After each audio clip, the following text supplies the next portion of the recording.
for oral answer. And the first question stands the name of the Honourable Annette King. Thank you, Mr Speaker. My question's to the Minister for Social Development and Employment. Does she stand by her statement that, quote, there is a common misconception that people in need can't get help from work and income, but these figures clearly demonstrate that this is not the case, end quote? The Honourable Paula Bennett. Mr Speaker, yes I do. The Honourable Annette King. Supplementary question, Mr Speaker. If people are getting the help they need, why are they now waiting up to 3 months before they can access necessary budget advice, which has been caused by the 70% increase in referrals to budget advisors by work and income as required by her policy? The Honourable Paula Bennett. Mr Speaker, I've been keeping in close contact with the budgeting organisations over the last 3 years, but specifically over the last, certainly this year, and that would not be the norm as far as I see it. So I'm sure that it is happening in some cases, but budgeting services are also coping with like a 40% no-show for appointments that they make with people as well. So they've got quite a few sort of problems as far as how they're setting their appointments and seeing those people that genuinely need help. The Honourable Annette King. Question, Mr Speaker. If people are getting the help they need, why has the demand in food parcels in New Zealand, around New Zealand, reached an all-time high, with families requiring their first ever food parcel having gone up fourfold in just this last year? And does she believe that these people are making poor lifestyle choices as suggested by the Prime Minister? The Honourable Paula Bennett. Mr Speaker, we've also seen an increase in people wanting and requiring special need grants. We, last month alone, paid out nearly over $6 million of 42,779 receipts that we did for special need grants through work and income as well. So there's no doubt at all that there is a need for people at the moment, and that they are doing it hard, but I think that work and income are doing an outstanding job and actually stepping up and helping those people how they can. The Honourable Annette King. Supplementary question, Mr Speaker. If people are getting the help they need, why does the Household Income in New Zealand report state that in 2010, 2 in 5 poor children were from households where at least one parent was working? And doesn't that indicate the hardship New Zealanders are facing is spreading from beneficiaries and older New Zealanders to those on low and middle incomes? The Honourable Paula Bennett. Mr Speaker, I think that's always been true, that those that are on low incomes do it harder than those that are not. What we also do have evidence of, though, is the sort of social outcomes and the education outcomes and everything else that comes for families that are in work as opposed that are actually on benefits as well. I think what's often not pointed out to people is that those on low incomes can still get assistance from work and income. So they might get accommodation assistance, their family tax credits help them, so there is actually other assistance that they can get from work and income to top it up as well. Jacinda Ardern. Supplementary to the Minister. Is she satisfied with assistance provided from work and income for 15 to 19-year-olds who are seeking work, when 27.6% are now unemployed, the highest rate on record? The Honourable Paula Bennett. Mr Speaker, what I am pleased for 15 to 19-year-olds is to see more of them in education. And we certainly have had a push to keep those young people in school, gaining their education qualifications so that they can go on to have other choices. So I'm extremely satisfied to see that more young people are staying in school for longer, but we certainly have work to do as far as making sure that they have that pathway out. Jacinda Ardern. What did she base her statement on that the Household Labour Force survey, quote, is those aged 15 or over who would like to have an hour a week's work or more? For example, a young person at school who would like to have a paper run, end quote, when there are 35,800 under 19-year-olds who are not in work, not in training and not in education. The Honourable Paula Bennett. Mr Speaker, this side of the House certainly does stand by keeping young people in school longer, so I certainly advocate for those to finish their education and stay through to year 13 wherever possible. We are seeing those numbers increase, which is really pleasing, and we're really thrilled to see that. But as we say, some of them are certainly falling out of the system. We've had a huge backlog that we've had to catch up on after 9 years of neglect in this area, so we are sort of catching up and doing the best that we can to actually make sure that those services are provided. Supplementary question. Forgive me. Phil Twyford. Forgive me. Does she believe sole parents should be supported by the government to adequately care for their children while they are training to get back in the workforce? And if so, why did she cut the training incentive allowance for those in tertiary education? The Honourable Paula Bennett. Mr Speaker, this government is actually Order, spending... excuse me, Marty. The member's colleague has asked a serious question, and I need well hear the answer. It's very difficult when interjections are so loud. The Honourable Order. The Honourable Paula Bennett.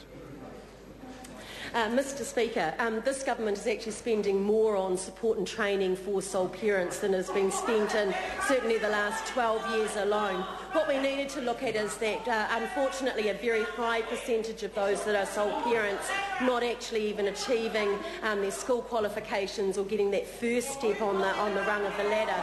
So I'm absolutely thrilled that we're putting the funding where it's really needed, making sure that we are assisting those sole parents to get the kind of training that helps them then take those next steps ahead.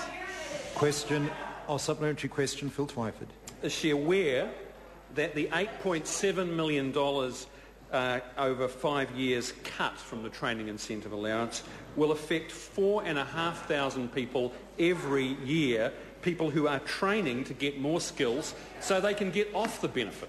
The Honourable Paula Bennett. Mr Speaker, we've not cut the money from the training incentive allowance. What we've done is we have instead just changed the qualifications as level that they can actually get it for. Look, I understand Labor's having a bad day today and are feeling a bit angry. Point of order. It's all right. Order. It's all right.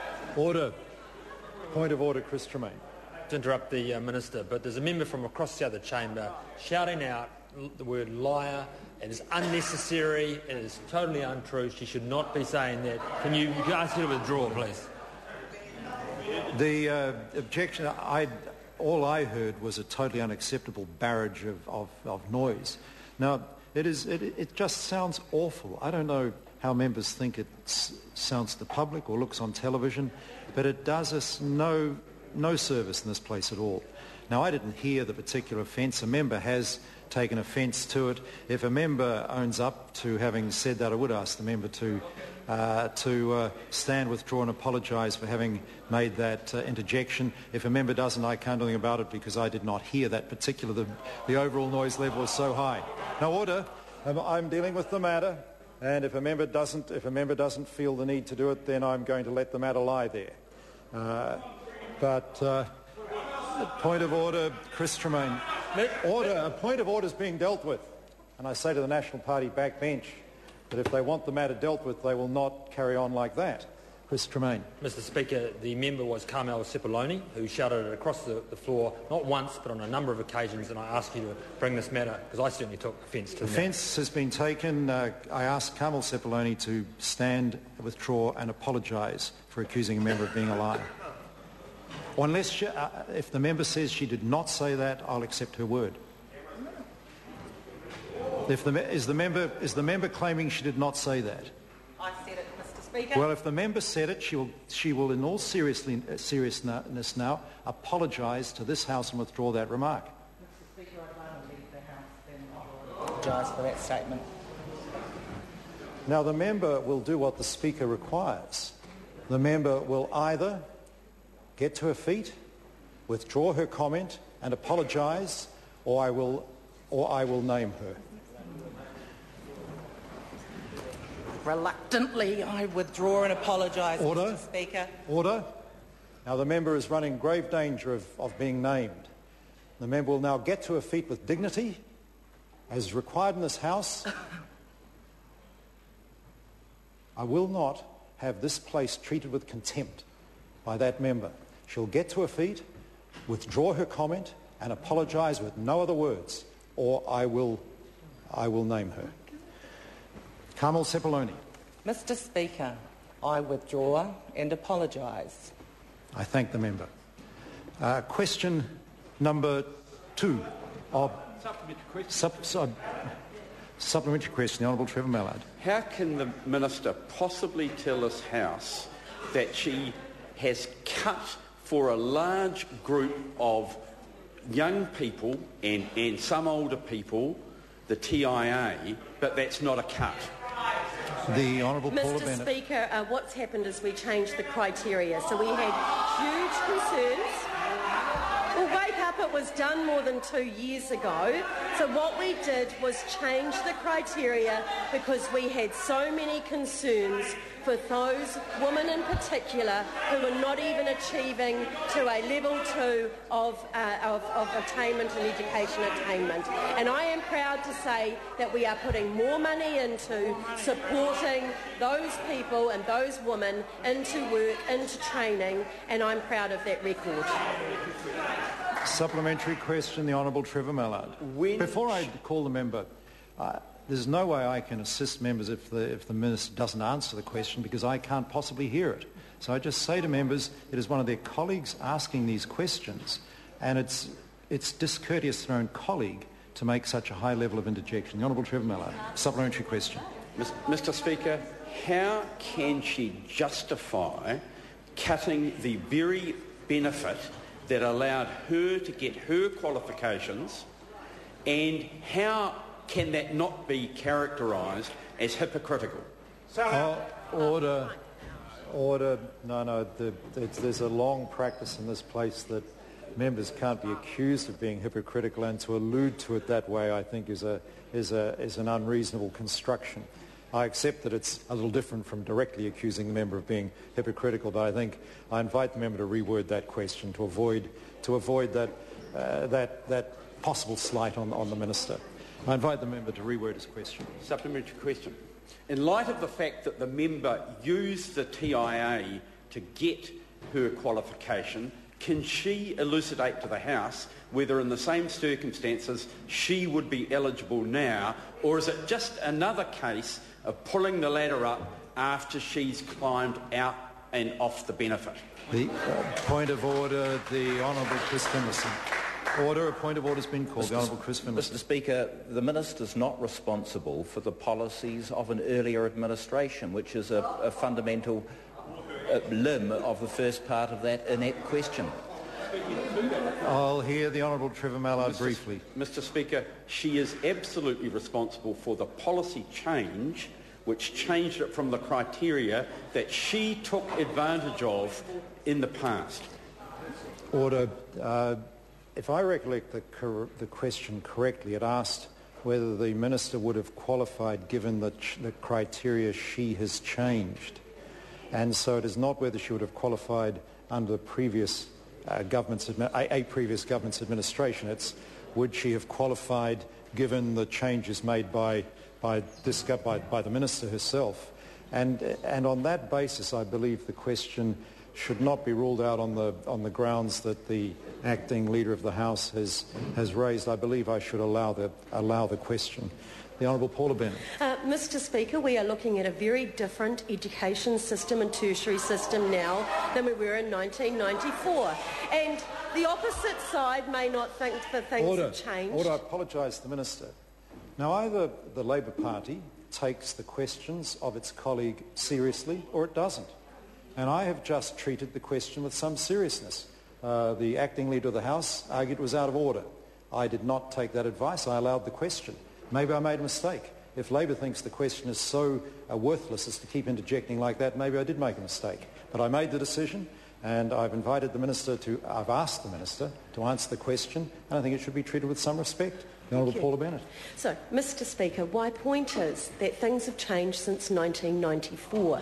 The education system and the tertiary system have changed. Those young women and men actually have more access to interest-free student loans. They get more childcare assistance than they ever have. They are far better off if they are in tertiary study now than they certainly were in the early 90s when I was there.